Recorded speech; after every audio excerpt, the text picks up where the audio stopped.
Welcome to the study. This is Professor Hemlock. Today we're playing New World, and we're going to go over some basic concepts in this game that'll help better understand how you can maximize your character and play your character as the way you want it.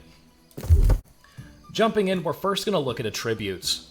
Attributes are gained every single time you level up and based on the gear you have equipped. The higher the quality of gear you have, the more attributes it is going to give you. The higher your level, the more attribute points you'll have to spend. Currently, I'm playing a Lifestaff Great Axe build, and I have most of my points stacked into focus. Something to note here is this little bubble. Every 50 talent points you put into your attribute, you gain a benefit based on the stat it is. So if I had 50 points in strength, I get 10% mining speed and 5% damage to melee light attacks. Since I'm running a high focus build, I get mana regen and fishing line tension, so I'm going to be a better fisherman. And then, of course, Constitution is going to be a generic stat. Constitution is the only stat that does not have scaling for any weapon type. It is simply going to increase your health points. And of course, every benefit you get, it is going to make your consumables heal more as well. Now, this is important to note. Every weapon scales off its own unique attribute. So currently I'm using a Lifestaff and a Great Axe. Now I have really low strength, so my Great Axe would be very ineffective at dealing damage, but I would have a lot of focus, so my Lifestaff is going to be very effective at healing and dealing damage. However, there are gems in the game. These gems can change the attribute that your weapon scales off of. So first, you must have a weapon with a socket for it to scale off anything different. If it does not have a socket, it will only scale off of its base attribute. I, however, got this blue Great Axe here that has a gem slot, and I put an Amber Gem in it. This Amber Gem changes my Great Axe to now scale off of focus.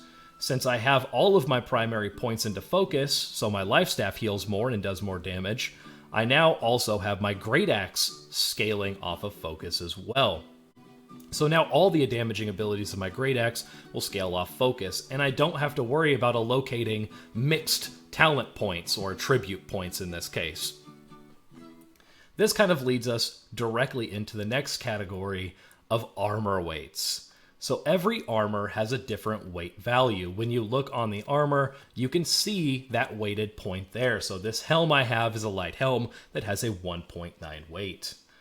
Everything has its own weight value, and as you increase the weight of your character, this value right here is going to increase.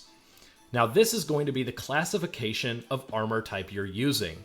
Armor classification is not weapon specific. So if I want to play a mage, I want to use like Ice Gauntlet and Fire Staff, I could be using heavy armor. Now the benefit to obviously using the heavy armor is I have a lot more damage mitigation. I'm going to take less damage from incoming attacks. And the lighter armor I have, the more damage I'm going to take from incoming attacks. In New World, this is offset by the benefits of using lighter armor. The lighter armor you wear, the more damage you're going to deal. Specifically, you deal 20% more bonus damage when you're using light armor. In addition to that, in the game, there is the dodging mechanic. Since I'm using medium armor, I have a very short little hop for my dodge.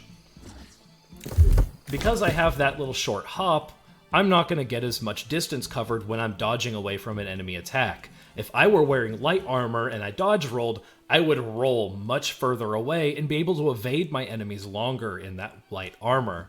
And of course, when you switch to heavy armor, my short little hop basically goes to nothing, and it might as well be as if I'm crawling away from my enemy rather than actively dodging them.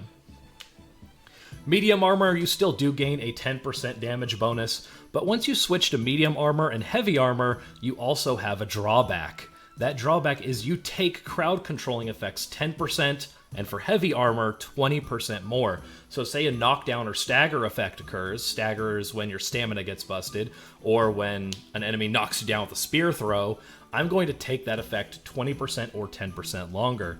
So that would be disadvantageous instead of using that light armor, even though I'm going to take less damage from those effects. So you get to kind of weigh yourself what that benefit is, if it's worth it to you.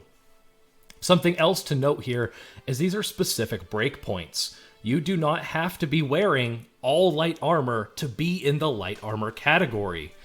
You can have 2 pieces of medium armor or even 1 piece of heavy armor. Obviously, there's mixing and matching that's going to occur, and you can still be in the light class category.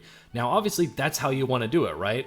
If the breakpoint, I'm not sure what the breakpoint is, but if the breakpoint is 15, I want to be right up to 15, as close to 15 as I can get, so I have maximum armor mitigation, as well as still benefiting from that 20% damage increase and increased dodge roll I get from light armor. So there is some give and take, and you'll kind of have to mix and match with your character as you progress through the levels. And of course, since you're going to be getting a lot of gear replacements as you level up, I wouldn't focus too much specifically on trying to maximize my gear score or my equipment load score, if you would, until you get to a higher level and things matter. Stat allocation is going to be a lot more important, and that's going to be how your damage is going to scale, or healing is going to scale off the beginning anyways. So for my character, I'm trying to stack focus and constitution, that way I have the most HP possible, in addition to my weapons scaling as effectively as possible for damage and healing. So now that we've kind of gone over weapon mastery and attributes and how your gear score functions, kind of rounding this out into your character is going to be any combination of this. So something to note is if I'm using an ice gauntlet and a great axe, or a rapier and a fire staff, is you're only going to benefit from the abilities you actually have your weapon taken out with. So right here I have this great axe perk called Greed. Light attacks with your great axe give you 5% weapon damage. This only benefits me when I have my great axe pulled out. If I do not have my great axe pulled out, I'll gain no benefit. And this is even applied to things that seem like they should be passive effects. So let's find a passive effect here. Let's see if maybe there is one. Here you go. Critical damage increased by 10% from Keen Edge. This talent does not benefit me if I do not have my great axe out. So if I have my life staff, if I have my light staff out and I'm attacking someone with it, and it critically hits someone, it does not get the 10% damage bonus from that great axe talent. Only the great axe will benefit from that, and it's only going to benefit when I have it out. Important to note, so you're only getting the talents you have equipped from that specific benefit. So make sure that if I'm going to try and, mitigate damage, or light attacks now heal my target for 20% of weapon damage when they pass through an enemy, I can't be swinging my great axe and expecting Blissful Touch to be effective. Now that we've covered all the basics, I hope you've got a deeper understanding of how New World's going to play out for you. In the comments down below, let me know what builds you're trying out. I know I've already been talking to some of you about the builds I've been trying out. Life Staff, Great Axe. I've been trying Ice Gauntlet, Life Staff. I've been trying Ice Gauntlet, Great Axe. I'm having a lot of fun with all these mix and matching of playstyles. It's very enjoyable, and it's one of the cool aspects of this game that's different than World of Warcraft that I'm kind of really falling in love with. I get to just play the weapon that I want to play, when I want to play it, and how I want to play it. Thank you for watching. Of course, if you have any questions, let me know and I'll do my best to answer them down below. I hope everyone has a great day, and we'll see you next time in the study.